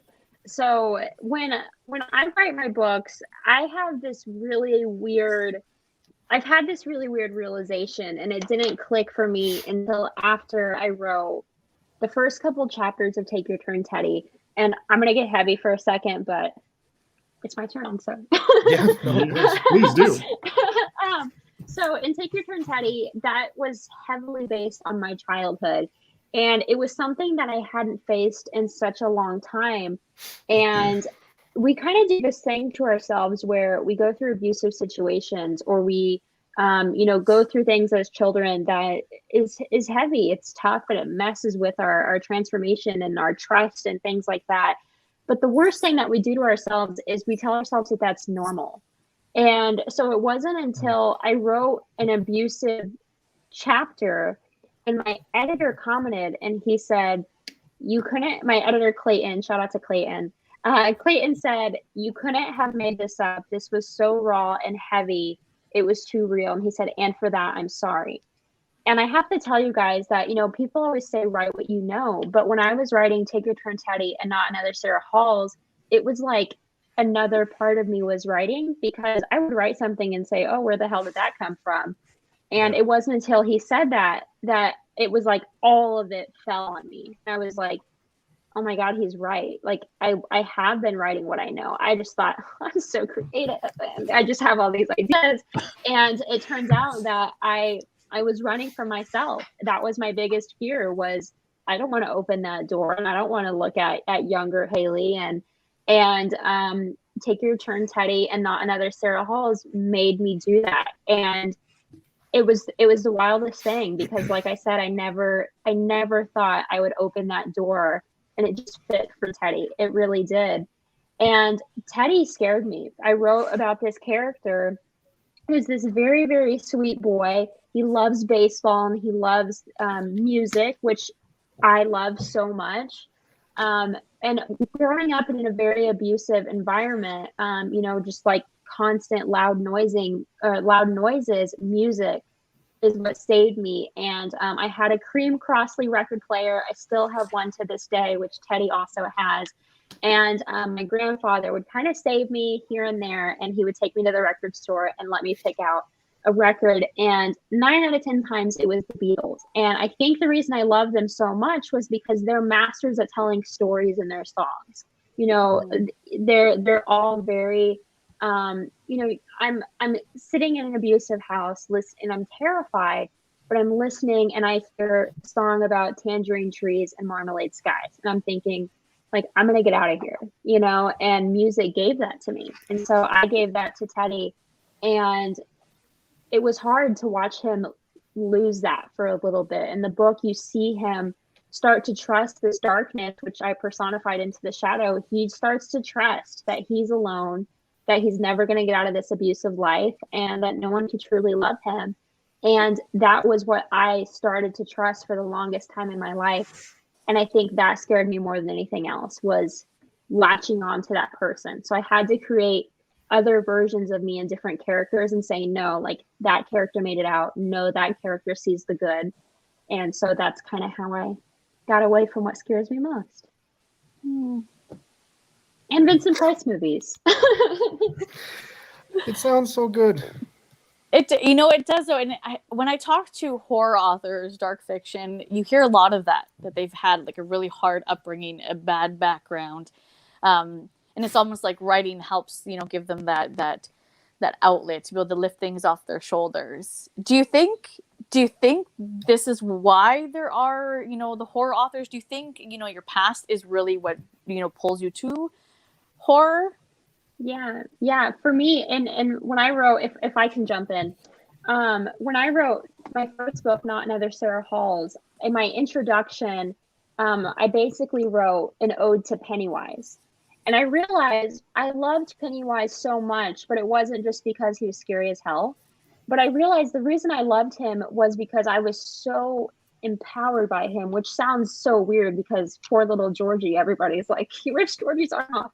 But what I mean by that is we spend so much of our lives pretending like what we're afraid of didn't happen or it doesn't exist. And Pennywise teaches you to not only face your monster, but to name it and know it. You have to sit with it and you have to say, here's what this is. And then you get this chance where, now you have a chance to grab the rug and pull it out from under them. And that's what horror did for me. And it really started with Pennywise. I love the way you said that. Because, you talk to somebody who maybe had like a very amazing childhood, a great upbringing, and they may be more into like the fluffy, the soft type reads, the romance, the contemporaries. But maybe a handful, but the majority of horror authors that I have spoken with, when you find out where, their true love for horror came from, you find out that there was something traumatizing in their past that's really drawn them that way. So that's really interesting. It's not, how do you say this without making it sound bad? It shouldn't be interesting, but it is interesting to know that it is. This is the outlet and that you guys are pulled to horror, and there's a good reason. It could be because of your guys' past, but it's so phenomenal because look where you guys are now, right? So Can I speak on that for a second, Nikki? Do you mind? Yeah, absolutely. I have one of my best friends is actually in the UK, one of UK's top neuroscientists, and she did her master's thesis on me. And the whole idea of it was talking about trauma and like why people that suffer trauma sometimes gravitate towards horror. And it's because we always look for nostalgia in entertainment. And so we're looking for something that reminds us of things. And that horror, I felt nostalgic for the horror that I was reading because it was, even though it was a subconscious thing, there was this nostalgia to the horror that I was reading, and it reminded me of the past, which is why it is one of my all-time favorite books and my first Stephen King book that I read. But starting off with a brother that, Georgie went down the drain, and like immediately I was stuttering Bill, and so Bev became my first crush and all of these things because I felt nostalgic for the story the first time I read it. And so she just kind of unlocked this thing for me that my neuroscientist friend with the horror of like being able to find this horror as nostalgia as well, and just the subconscious nostalgia of horror. And she's assumed and wrote her thesis based on the fact that for those like us who have suffered, horror becomes a nostalgic and familiar trait. Or familiar thing. So sorry, I didn't mean to derail. It's just happened to be a thing that I had spent a lot of time talking and thinking about. So no, it's okay. That's really interesting to hear, actually. And it completely makes sense. I can share a different perspective, but a lot of similarities to what Kalvin was saying, because I had a great upbringing. My parents were divorced, but it happened when I was like 2. So I don't remember all of that. Yeah. And, but I still, I saw my dad all the time, even though I grew up with my mom. She got remarried when I was like 4. My stepdad is like a second father to me. And, I'm close to my brother. There's not a lot of family drama. I never really experienced abuse or anything. My life was, it was good. There's not a lot that I can complain about, but I still have this love for horror. Mm-hmm. And I think that what Kalvin was saying about the nostalgia factor is huge for me, because for whatever reason, I found horror at a young age. I started reading it when I was in elementary school, but even before that, my dad, I assume he just didn't know what it was, but he allowed me to rent Child's Play 2 when I was 4 years old. And that was like, that's the first memory I have of horror. And then on my 5th birthday, he got me a My Buddy doll, which was a literal nightmare. But too much like the good guy. Yeah, exactly. But for me, like it started off as a curiosity, and then it became a fascination, and then it was just fun. Eventually, I think it morphed into, with movies and books, that just the horror genre is so wide open. I mean, you can talk about anything, cover anything. Mhm. And I have found that some of the best writers write in the horror genre. And whether you're wanting to, see romance, whether you're wanting to see a strong character arc, whatever that thing might be, excitement, thrills, it's all in horror. And so I was drawn to the story as my palate matured a little bit more. But now, as I'm grown and I look back, like this month especially, I'm watching all these spooky movies, and a lot of them are movies that I've seen over and over and over and over. But I can also, Bree and I talked about this the other day for the podcast, that there are certain movies, certain books that we can watch or read, and you can remember songs that were playing on the radio, or where Absolutely. you were, in your life, or who you were with, all these little things that you can remember. And it's like taking a walk, down memory lane. And so that nostalgia factor is huge. And that's for me at this point why I could never leave horror. Even if I never read anything new, I never read any new horror, saw any new horror movie, but I don't know why I would do that. But if that happened, I wouldn't be able to give up the stuff that I already am in love with, if For that sure. makes sense. And don't ever. Yeah, I like what no, Laura there's said. no plans there. You're not allowed to, because we'll pull you back in. Yes. I like what Laura said here, that she had a pretty chummy upbringing, but she now gravitates to reading horror. So now she's wondering if it's some suppressed trauma. And I mean, that could be very true, because trauma is so different for everybody else. Yeah. Yeah, It I may can not weigh in be, on that.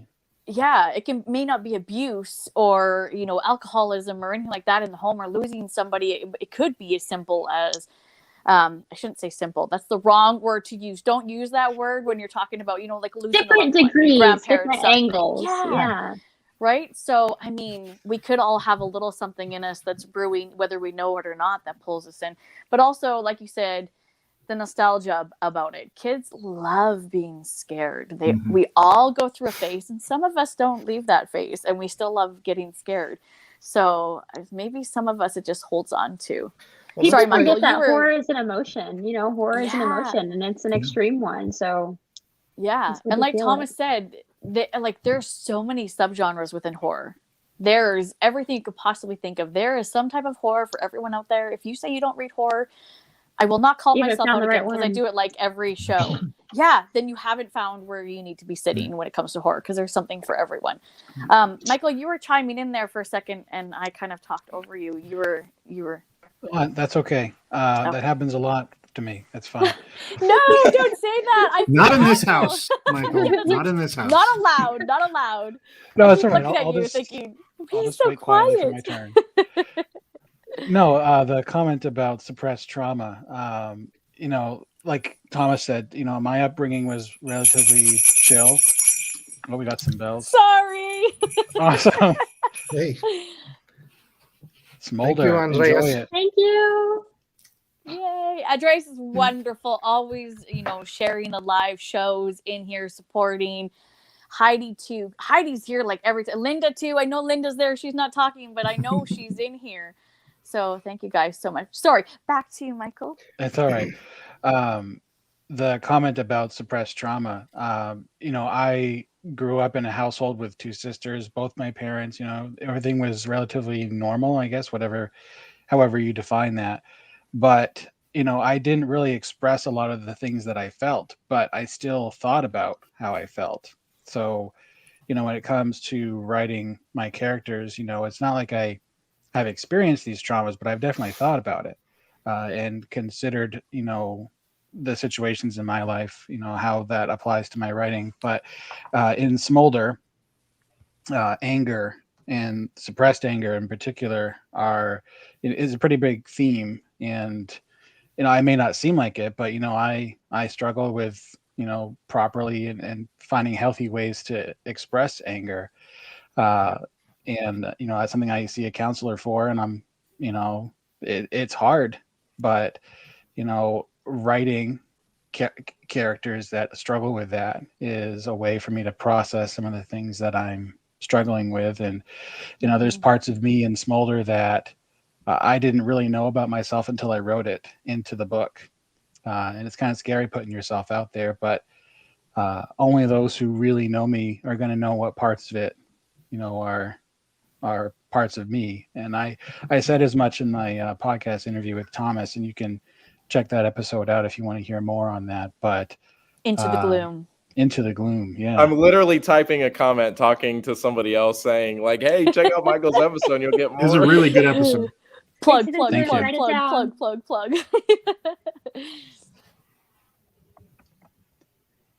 Now we're Yeah, all that just was waiting for him to awkward. type. Marcy, I agree. There's also Cameron Chaney had said something about this as well, that his upbringing, he was not allowed to read horror, watch horror. He was, that was a huge no in his house. And now look at him now. He's like the king of horror on YouTube. And that's all he does, right? It's almost like having children and never letting them have sweets or treats at all. And then, they might grow up and then become like these huge, like junk food hoarders because they didn't get to have it or, sneak a treat here and there when they were growing up. Somebody said something in the chat that I have to repeat because I love it. MM said, "Fear sticks in your brain like love." Mm-hmm. Yes. Sure. Absolutely. Yes. They're often related. Yes, it's an emotion. Yeah, it's they're not too extreme. If far love apart. is one side, horror, yeah, for sure. Yeah, love. I think half of the extreme feeling of horror is love. That's what fear is about: is losing something we love, facing something we lost out of love. We don't do whistles. We do the bells. I need to get a proper bell though, not these little jingle There you go. bells. Thank you. I'm very gonna much. send you one of those little bing bells. Yeah, that's right. I have one at work right beside my folder that says Nikki's fucking work. And my colleague will come over, put something in my file and go bing and walk away. And I'm like, oh, you little. That's too funny. Yes, check out the podcast. Check out all these people. If you don't know these wonderful people, I'm just going to say people instead of having to say each of their names over and over and over again. You absolutely need to go. I feel bad. I do a lot of these live shows, and quite often I will have authors on that I haven't had the chance to read their work yet. I mean, again, I'm going to repeat. I've had Marcus's book on my shelf. It's over there since it released because I bought it We're over there. There you go. Over there. That way. It's that way. I've got Thomas's. I've got his work. It's over there too. Yeah, Kalvin is prepared. I've got Voodoo Child. As soon as I saw the cover, I'm like, Yeah. Well, sorry, Michael and Haley, your books are on my shelf at home. I'm at in my office, and so these two are in my office. Kalvin. The other two are How yours are dare at you. home. I apologize. He was We'll let it slide this a time. few months ago. He was. We were having a measuring contest, and he was measuring the happened size to get of them on my the same book day, so. compared to Marcus's book. So that's why he's got those two. I've had Measuring to- books. I've had to order this one 3 times now and this one twice because people keep stealing them from my office. So Yes, keep stealing it, people. yes, we That talked makes me about feel wanting to- sorry for you, but I like no way, respect. So no that's way. all right. I'll buy as That's right. many books as I have to. That's right. Yes, we You're keep a saying good, that we need kind to man. do that. I feel bad because I don't even have Haley's work. I'm sorry, I don't even own any physical copies. It I've is got. Take Your Turn, Teddy is a gorgeous book. Thank I you. need to. Thank you. Gorgeous I need cover. to. The audiobook's not so bad either. The audiobook 'cause is I- amazing. I heard somebody named Thomas Gloom. Wasn't he the narrator? Yeah, who the hell is that guy? Wonderfully Who's done. that? What? The guy with a hoodie and the sunglasses. You get to hear Actually- him do moaning, some Incognito. sexual moaning. So does that sell it? Listen. You ever need to have that in any of your If books? that doesn't ever sell it, again, what will? I can help you out. Apparently that's what I do now. I Oh, and I will heard. definitely say too, this Led by Beasts by Clark Roberts, that audiobook. If you want to hear me do some crazy voices, I mean, it's a short story collection, and every story has some new crazy character for me to do. And in one of the stories, he essentially has personified the 7 deadly sins, and voicing those characters was a trip. Well, I just got it, so I can't wait to start it. Yes, do it. Let me know what you think, man.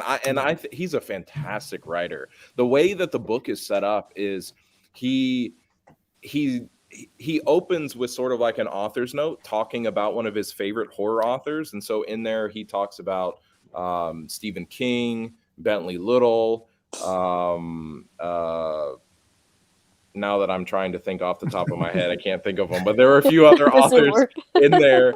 And anyways, he has an author's note saying how these authors have, inspired him, and then he writes 3 stories sort of in their style. Oh, that's very cool. So cool. And so Clark Roberts, as the author, he is the boy at the beginning who is led by beasts, and all of these horror authors are the quote unquote beasts. That's amazing. Yeah, really well done. Oh, I like that idea. Yeah. I'll start listening on my way home tonight after we're done. Nice. Awesome.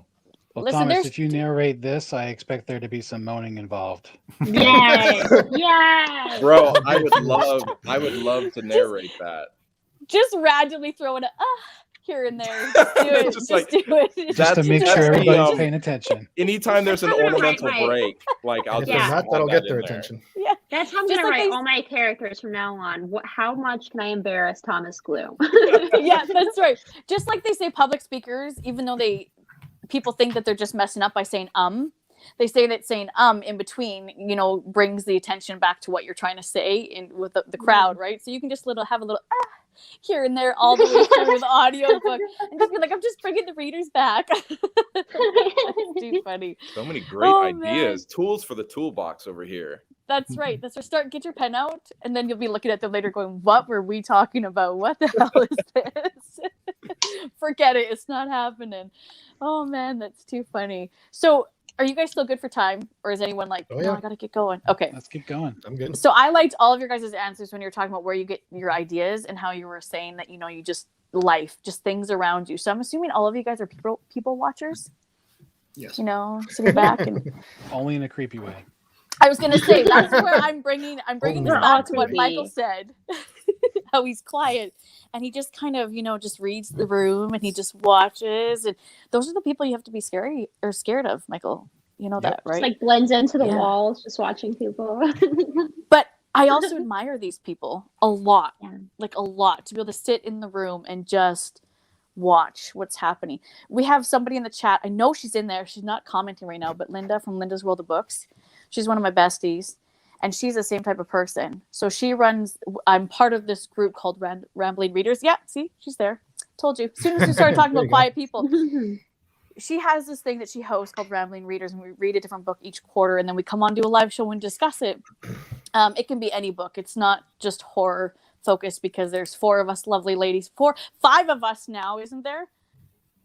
Now I'm trying to think. No, there's 4 of us. Sorry, I'm getting myself, because we had a lovely person, Leah, add into the group. Anyways, and we discussed the book.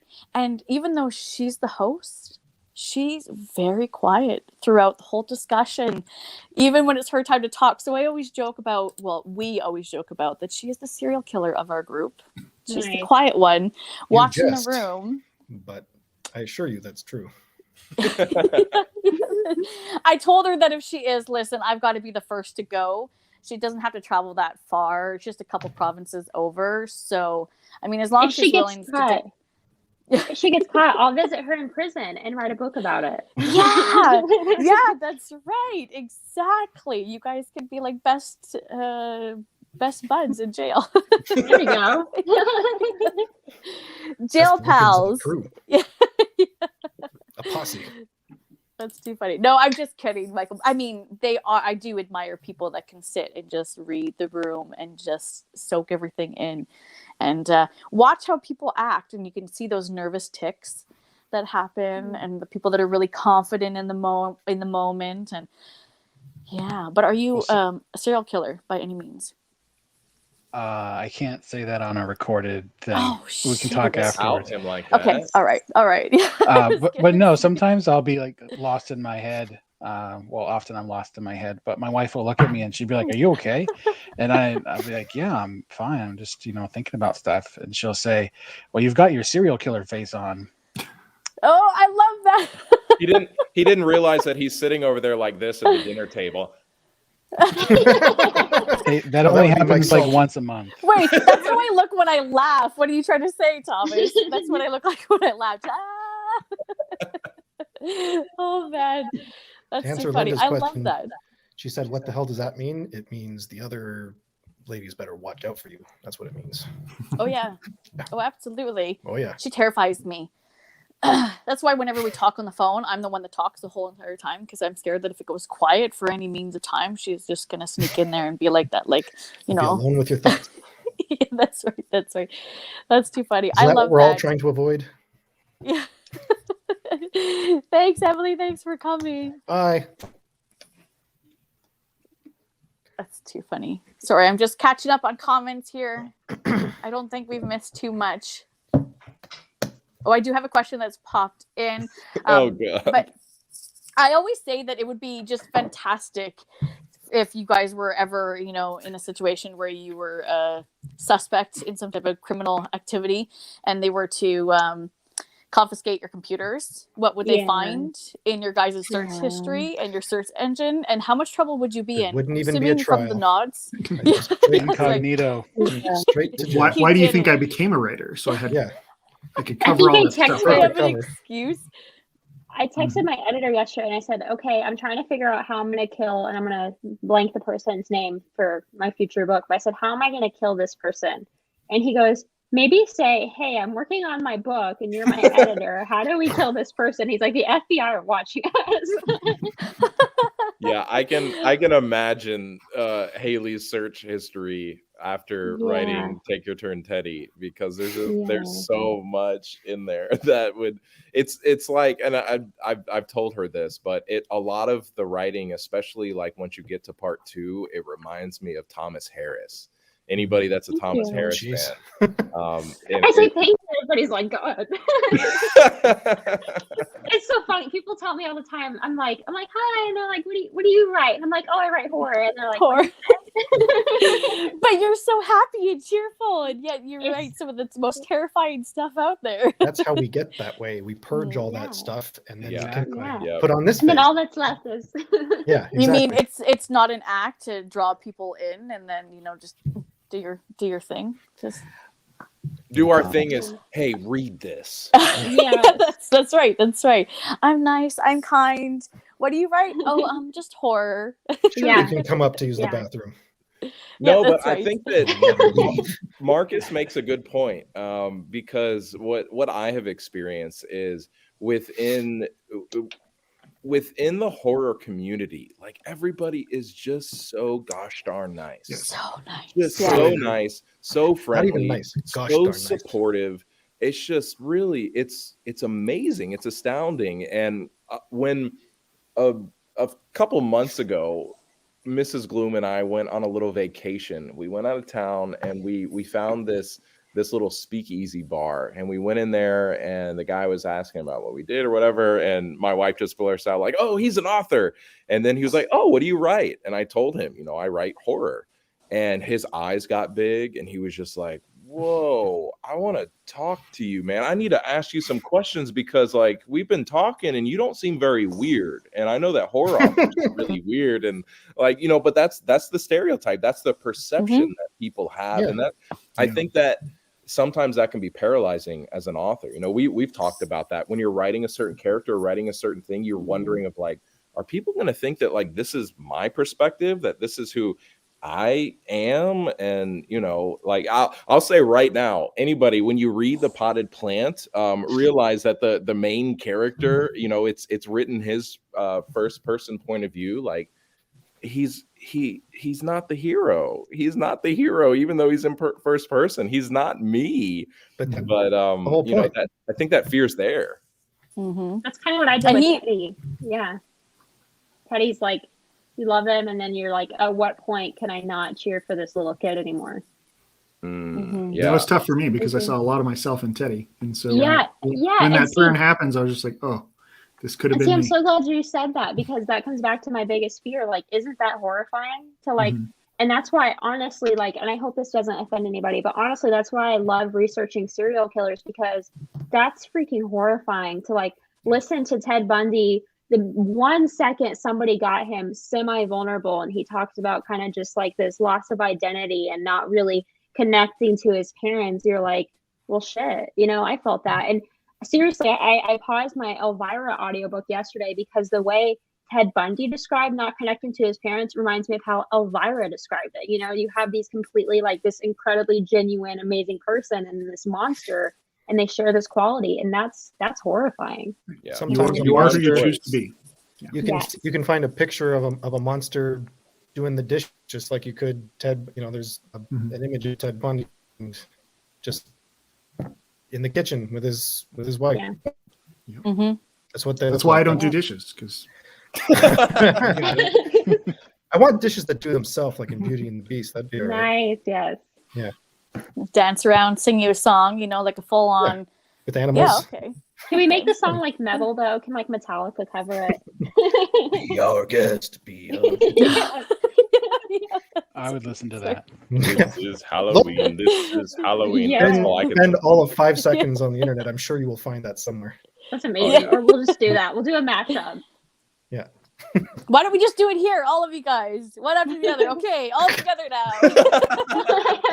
I think I might lose internet connection. Yeah, really. Come on, let's make this a meme. Come on. Oh, just kidding. I feel like I would sound like Minnie Mouse, like at a rock concert. Yeah, that's right. Yeah. In the background. Yeah, that would be me too because I'd be giggling. Hannah, we're gonna have to do a part 2 because as I joked about it earlier, but in all seriousness, Mike Salt was supposed to be here, and we're really sad that he wasn't able to join us. But we also got to have Kalvin come in order to I keep his seat warm, I guess. So we will have to definitely do another one because I know Mike was really looking forward to this. He was the one, dear lovely Mike, that he enjoyed coming on my channel when he was on for a live show. And then he, bugged me and said, I'd love to do more. Like anytime you have somebody and I'm available, I want to pop in. And then he was supposed to come to another one. And sadly, he had to step down at that time. So he messaged me and he's like, I've missed it. I want to do one. Can I give you a list of people? Or can I pick some of my spooky friends, my spooky horror friends? And I was like, yes, absolutely. So he had this big, long list. And it was hard to whittle it down because unfortunately I don't pay the $30 a month for StreamYard to be able to have like unlimited guests or like 10 guests. I just got the 6 people max, right? So it was sad, but we were able to whittle it down. Unfortunately, a couple people were cut simply because they were in the UK and we would have had to do like an early show on the weekend or something, which is hard for a lot of people to do. So we will definitely, if you guys are okay coming back again, we'll have to do a part 2 and have Mike on with us. So we're very happy that we got Kalvin. That was really exciting. But we're also, it's like a bittersweet moment here. Like I was looking forward to just watching it. So I don't think I can be here if you're gonna invite Mike Salt. There's gonna be some real tension. He's gonna text me later. What the hell? This was supposed to be like a fight to the death, and here we're all like spreading the love. And I'm here. He's not. Yeah, that's right. I was gonna say that in our chat. I was gonna say, listen, Mike, you've already lost because you're not coming. But then I thought, no, I don't want to, like punch him when he's already down. So we have another question here. If you guys are okay, we've hit the 1 hour 42 mark. So I won't keep you guys much longer because I don't want to consume your whole entire Thursday evening. But we do have this question. If you were a serial killer, how would you kill your victims? What's your MO? Now, if you guys remember in the chat, I told all of you guys, oh, sorry, Kalvin, you weren't in the chat. I told all of you guys that you guys have to be able to tell me how you would kill me off if I was a character. No. So why don't I've you already go done ahead? the answer, so I'm not going to tell you because I've already done You it. said that last time. You're like, I've already done it. And yet I don't know how because you won't tell me. You have to wait for the short story collection to come out. Okay, then you're exempt for this one moment, and only because you weren't in the chat to be able to think this through. But why don't you use me as your victim? How would you kill me off? Go, Thomas. You're on the spot right off the bat. He's just gonna smiling. I would find the person in your life that you have wronged the most, and Impossible. I'm Canadian. They're not like us Americans. We're Clearly, too you've nice, never heard apparently. of Robert Picton. I will never live that down because I'm always told that I'm way too nice. Okay, I'm sure you could probably find somebody. Okay, go on. I would find that person, and I would befriend them, and I would give them a cursed seed, and I would have them plant it, And after a while, this would arrive at your home, Christ. and yeah, Little shop of horrors. there's no fighting those teeth. It'd be like a modern day Little Shop of Horrors. That's all. You're the person she wrongs, and I can only imagine, like, you guys have cats. Like, cats are like the saltiest, like most judgmental creatures in the world. So I feel like it'd be her cat, be like, you. Listen, this bitch over here, get rid of her. Waiting for me to let her out. There's a cat in this novella, and I'm really happy with the name I gave him. I don't know why. I have this love for animals that have like human names, and anyways, the cat in here, his name is Troy. Troy. Oh, Troy. It's very. I could see that as a cat name. Sure. Troy the cat. I'll never I forget like Calvin's Troy the dog, Torrance. That was brilliant. It was a brilliant dog name. Brilliant. Sorry, keep going. We can move on to Michael. Michael, if I was your victim, your character, how would you kill me off? I'd just send you down back in the woods and let the nothing take care of you. Wow. Oh, just dump me Yeah. and go. Yeah. Out of sight, out of My mind. hands are clean. But wait, what if I survive? You won't, because the sun That's will go right. down and the smolder will get That's you. true. I would become the deer. Thomas, that sounded like More a than likely. promo. Thomas, Nobody that was deserves so that. smooth. That sounded Well- like a promo. I don't know. I Now we're was just talking. thinking, Yeah. I mean, if you're gonna do it, go big or go home, I guess, right? Let's all Absolutely. please, as the rest of you three answer this, please make it a plug for one of your books, like we have done. I don't think I can, but I have an answer. It's just there's no way I can tie it into that. The Miracle Sin. Yeah. I'm sure you could. Okay, well, we'll jump to Haley. If I was your Okay. victim, your character, how would you kill me off? Well, I'm going to say that I'm just declaring myself a badass, and I'm going to break the rules, and you would be my final girl. You would be my final girl, because you're way Yes! too cool. You would make it to Good the answer. end. You're Good you're the answer. Paisley Mott of my story. You would just kick ass and Yeah. consistently kick ass, right, Calvin? Just kick ass constantly. That's what she does. Yeah. Oh, come on, Calvin's already killed me off in one of his short stories. I So he didn't let me survive either. I do like this answer from Juicy, that drop a shipping container of books on me. Listen, I always That's the joke way you want to about- go. That's like Home Alone, Right. isn't it? Like the thing of books. Yes. Thank you. Somebody got my always joke. reference. That was the sound of a tool chest. I always joke though that my TBR is so large it's going to crush me, and eventually I'm going to have to read my way out.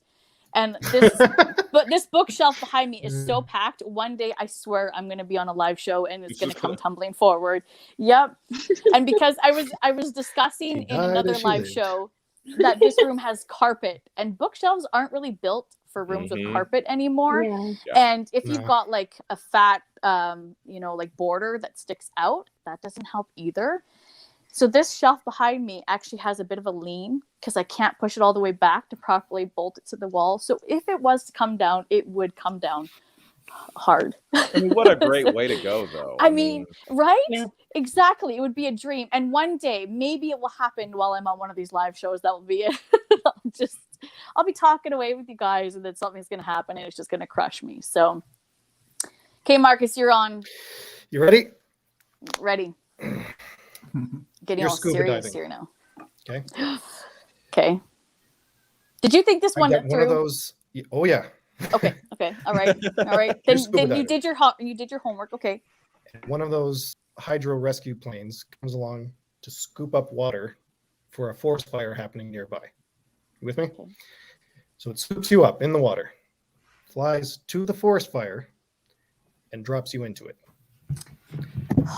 As you fall into the fire, you fall into a bear trap. Oh And man. that bear trap is sitting on top of a landmine. The miracle. Listen, you really want me gone. There, I tied it into the miracle sin somehow. Listen, you really, really, really wanted me gone. That was You it. You're like, You get wanted rid an of this answer. I thought fucking it through chick. this. He's been That's kind of- brewing over this. That's like Took us on a the journey. opposite of going quietly in your sleep, I think. So Oh how- man. Well, thank you guys. This has been way too much fun. I won't keep you guys any longer because we are hitting that 2-hour mark.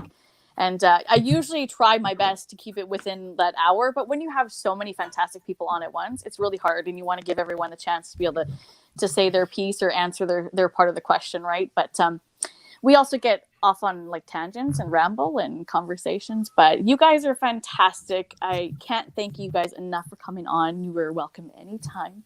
As Marcus Thank you and for Calvin already having know. us. Yeah, it was a lot of fun. Absolutely. Maybe Yeah, next thanks time for the Michael invite. I won't appreciate talk it. so much. Well, man, if I had a dime for every time I've heard that in my life. That's okay. He keeps us zen. He keeps us. He's silently in the planning your moment. death. Michael's on your serial killer face. That's okay. I will take that. Oh That's shit! brilliant. Oh no! I will That's be like the deer. Okay, I will be the deer. You're the final girl. Okay, I will do that too. All right, The I will be final all of doe. it. Absolutely. Well, thank you guys so much, and thank you to everyone that came in the chat. For the majority of it, Thank we you. had Yes, like thank anywhere you. from 30 to 40 people, and I'm sorry I couldn't keep up with everything, but this was amazing. Thank you, Miguel. I do have another one that's actually on Saturday. So it's earlier in the day because one of the authors is from the UK. It's with Ross Jeffrey and Michael Clark.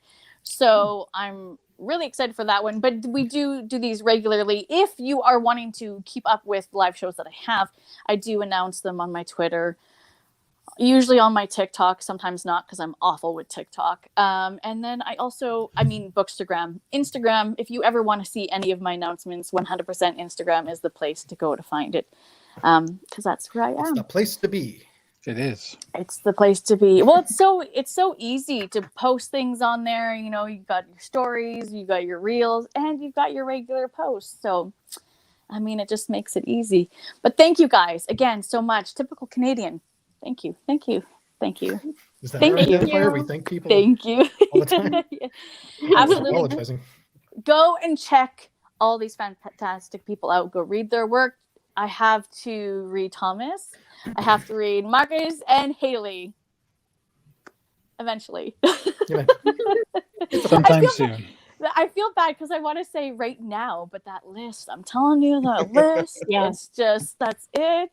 And that's why I don't accept review requests anymore, but it's a lot of fun. And eventually it will crush me and it will be worth it in the end, right? So thank you guys. Be tuning in. All for right. Thank you. Thank you. Thank you. Thanks. We'll talk to you guys later. Thanks for coming. that. Bye. Bye.